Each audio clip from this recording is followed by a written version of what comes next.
بسم اللہ الرحمن الرحیم۔ حنین مکہ اور طائف کے درمیان ایک وادی کا نام ہے جس کے اطراف میں دو بڑے مضبوط اور طاقتور قبیلے بنو حوازن اور بنو ثقیف آباد تھے۔ یہ بہادری، جنگجوئی اور فنون جنگ سے واقفیت رکھنے کے حوالے سے پورے علاقے میں ایک نام رکھتے تھے۔ یہ 8 ہجری کا واقعہ ہے جب مکہ مکرمہ فتح ہو گیا تو مکہ و مدینہ کے اطراف کے تمام قبائل کو یہ یقین ہو گیا کہ بلا شبہ محمد رسول اللہ صلی اللہ علیہ وآلہ وسلم اللہ کے سچے نبی ہیں، اسی لیے تو وہ مکہ میں فاتحانہ انداز میں داخل ہو سکے ہیں، وگرنہ کسی میں جرت نہ تھی کہ مکہ میں اس طرز پر داخل ہو سکتا۔ یہ خبر جب قبیلہ حوازن و ثقیف تک پہنچی تو بجائے اس کے کہ وہ اسلام کی طرف راغب ہوتے، ان پر اس فتح کا الٹا اثر ہوا اور ان کو اب اپنی حکومت کے بھی ٹوٹ جانے کا خطرہ محسوس ہونے لگا۔ بس ان دونوں قبائل نے اتحاد کیا اور ان کے سرداران نے یہ فیصلہ کیا کہ مسلمان جو اس وقت مکہ میں جمع ہیں ان پر دھاوا بول دیا جائے۔ انہوں نے یہ فیصلہ کیا اور جنگ کے لیے حنین میں جمع ہونے لگے۔ اللہ کے محبوب نبی حضرت محمد صلی اللہ علیہ وآلہ وسلم کو جب یہ خبر ملی تو آپ نے عبداللہ بن ابی حدرد کو تحقیقات کے لیے بھیجا۔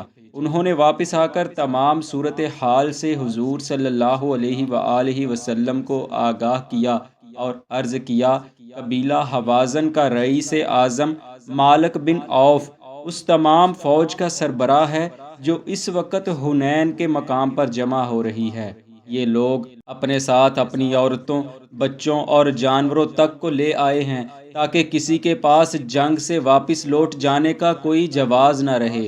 نبی کریم صلی اللہ علیہ وآلہ وسلم نے فوراً صحابہ کرام کو جنگ کی تیاری کا حکم فرمایا اور ماہ شوال 8 ہجری کو لشکر لے کر حنین کی جانب کوچ فرما دیا۔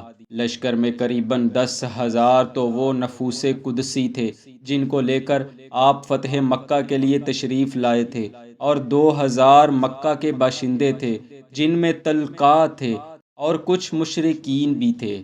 طلقاء ان لوگوں کو کہتے ہیں جن کو فتح مکہ کے وقت حضور صلی اللہ علیہ وآلہ وسلم نے فرمایا تھا، جاؤ تم لوگ آزاد ہو۔ اب ان میں کتنے لوگ صدقے دل سے مسلمان ہوئے تھے اور کتنوں نے محض جان کی امان کے لیے اسلام قبول کرنے کا ڈھونگ کیا تھا، یہ اللہ عز و جل ہی بہتر جانتا ہے۔ انہی 2,000 میں وہ لوگ بھی شامل تھے جو فقط مسلمانوں کو خوش کرنے یا عین جنگ کے وقت دھوکہ دینے اور فتح مکہ کا بدلہ لینے کے لیے لشکر میں شامل ہو گئے تھے۔ بس ایسی سوچ رکھنے والے لوگ قریب قریب اپنے مقصد میں کامیاب ہو ہی گئے تھے اور انہوں نے مسلمانوں کے 12,000 لشکر عظیم کو ایک عبرت ناک شکست کے دھانے پر لا کھڑا کیا تھا، مگر اللہ کریم نے کرم کیا اور عین وقت پر جنگ کا پاسا پلٹ گیا۔ واقعے کی تفصیل کچھ یوں ہے کہ جیسے ہی معرکہ حنین کا آغاز ہوا تو حوازن نے اس شدت سے مسلمانوں پر تیر برسائے کہ طلقاء فوراً ڈر کے بھاگ نکلے، اور ان کو بھاگتا دیکھ کر ایک بڑی تعداد انصار و مہاجرین صحابہ کی بھی واپس پلٹنے لگی۔ حوازن کے حملے اس قدر شدید تھے کہ مسلمانوں کے قدم اکھڑ چکے تھے۔ یہ منظر دیکھا تو حضرت سلیم رضی اللہ عنہا جو اس غزوہ میں شریک تھی نے حضور صلی اللہ علیہ وآلہ وسلم سے عرض کیا، ہم لوگوں کے علاوہ جو طلقاء ہیں انہیں قتل کر دیجئے، کیونکہ انہی لوگوں نے آپ کو شکست دلوائی ہے، یعنی ان کے بھاگنے کی وجہ سے ہم شکست کے دھانے پر پہنچے ہیں۔ علامہ آلوسی روح المعانی میں لکھتے ہیں، سب سے پہلے طلقاء بھاگے اور یہ ان کی ایک چال تھی کہ ان کی اس حرکت سے باقی لوگوں کے بھی قدم اکھڑ جائیں گے۔ یہی وجہ ہے کہ مسلمانوں میں بے ترتیبی اور پسپائی کی صورت پیدا ہو گئی تھی۔ اسی کے بارے قرآن مقدس میں اللہ رب العزت نے ارشاد فرمایا، اور حنین کے دن جبکہ تم اپنی کثرت پر نازاں تھے لیکن وہ کام نہ آئی، اور زمین اپنی وسعت کے باوجود تم پر تنگ ہو گئی، پھر تم لوگ پیٹھ پھیر کر بھاگ نکلے۔ پھر اللہ نے اپنے رسول پر اور اہل ایمان پر سکون قلب نازل فرمایا اور ایسی فوجیں نازل کی جو تمہیں نظر نہیں آئی تھیں، اور کافروں کو عذاب دیا، اور یہی ان کی سزا ہے۔ بس جب مسلمانوں کے قدم اکھڑ گئے، یہاں تک کہ اللہ کے رسول صلی اللہ علیہ وآلہ وسلم کے ساتھ قریباً 80 جانثار رہ گئے، تو ان نفوس قدسیہ کی جانثاری اور بہادری کے کیا ہی کہنے۔ سلام ہے ان کی اس بلند ہمتی اور بلند حوصلے کے کہ وہ اپنی جان ہتھیلیوں پر رکھے اللہ کے محبوب نبی کی حفاظت کے لیے دشمنوں کے سامنے سیسا پلائی ہوئی دیوار بن کے کھڑے ہو گئے۔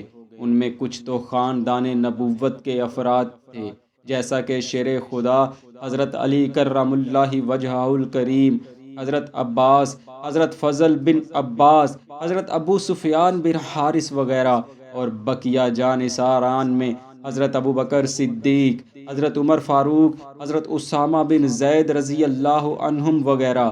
ان میں حضرت عباس حضور کی رکاب تھامے ہوئے تھے، اور حضرت ابو سفیان بن حارث حضور کی سواری کی لگام پکڑے ہوئے تھے، اور حضرت علی کرم اللہ وجہہ الکریم اپنی عدیم المثال شجاعت سے دشمنوں پر بڑھ چڑھ کر وار کر رہے تھے۔ کفار میں سے جو بھی حضور کی طرف بڑھنے کی جرت کرتا، وہ ذوالفقار حیدری سے کٹ کر گر جاتا۔ مولا علی نہ صرف دشمنوں کو کاٹتے جاتے، بلکہ لمحہ با لمحہ آگے ہی بڑھتے جاتے۔ حضور صلی اللہ علیہ وآلہ وسلم نے یہ منظر دیکھا تو قریب کھڑے حضرت عباس کو حکم فرمایا، انصار و مہاجرین کو آواز لگاؤ۔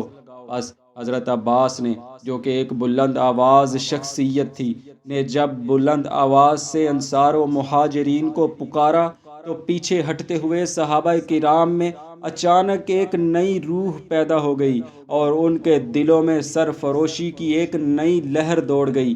پیچھے ہٹتے ہوئے صحابہ بجلی کسی تیزی سے پلٹے اور آن کی آن میں کفار پر ٹوٹ پڑے۔ حضور نے ایک مشت خاک اٹھائی اور کفار کی طرف پھینک دی۔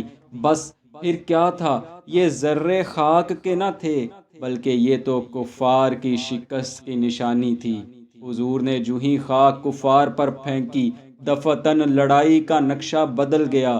حیدر کرار، جو پہلے ہی کفار کے لیے خدائی قہر ثابت ہو رہے تھے، ان کے حملوں میں مزید تیزی آ گئی، اور آپ ذوالفقار حیدری سے چیر پھاڑ کرتے ہوئے حوازن کے رئیس اعظم تک پہنچے اور اسے ایک ہی لمحے میں جہنم واصل کر دیا۔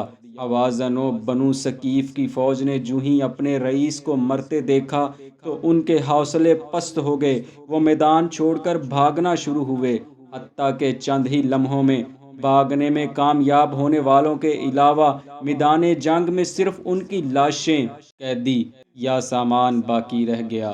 دوستو، جب بھی حضرت علی کرم اللہ وجہہ الکریم کی شجاعت و بہادری کا ذکر کیا جاتا ہے تو غزوہ حنین میں آپ کی بہادری کا ذکر بھی ضرور کیا جاتا ہے۔ دعا ہے اللہ کریم ان پر اپنی لاتعداد رحمتوں کا نزول فرمائے اور ہماری ان کے صدقے بے حساب مغفرت فرمائے، آمین۔